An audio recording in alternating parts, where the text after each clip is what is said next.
Welcome back to Headlines. It is Tuesday, September 24th. I'm Wes Austin, and these are today's top stories.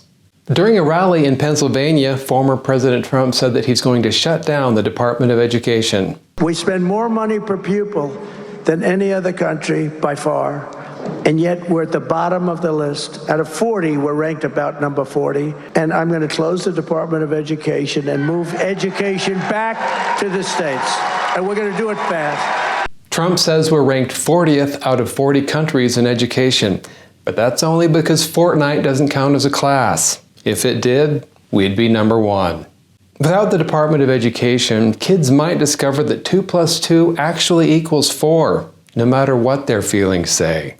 So Trump says the Department of Education has failed, but hey, at least it's prepared millions of kids for their future careers in the fast food industry.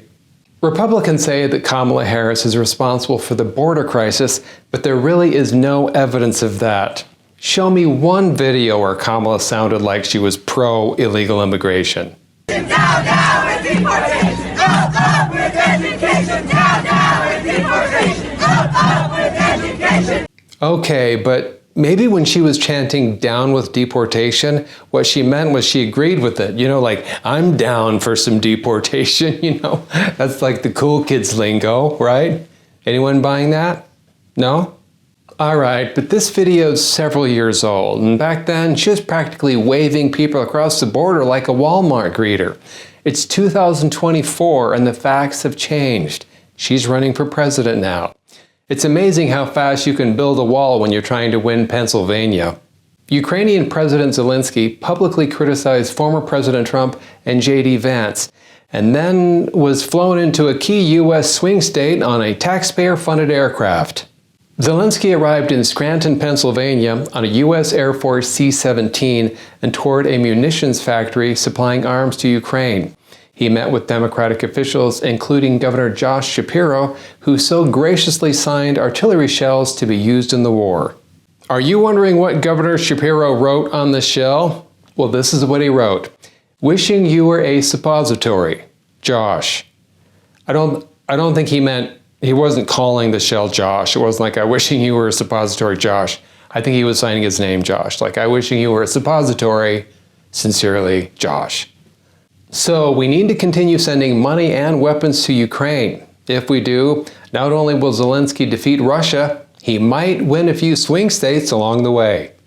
It's been 3.5 years since the January 6th riots, and new transcripts have just been released that reveal former President Trump gave clear instructions to the Pentagon leaders to do whatever it takes to keep the Capitol safe.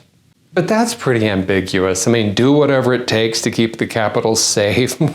What does that mean, really? I mean, safe from what? You know, like insects or rain? I mean, I wouldn't know what he meant. Despite Trump's clear instructions, Pentagon officials chose not to comply because they were concerned about the optics of having a military presence near the Capitol during the transition of power. That's like saying, we can't send police to the bank robbery, it'll ruin the ambiance. I mean, doing something that stupid almost makes it look like, well, you know. Apparently the Pentagon thought that armed troops would look bad. You know, unlike the completely classy look of a shirtless guy in face paint and buffalo horns on the Senate floor. Thanks for watching Headlines. I'm Wes Austin. Good night.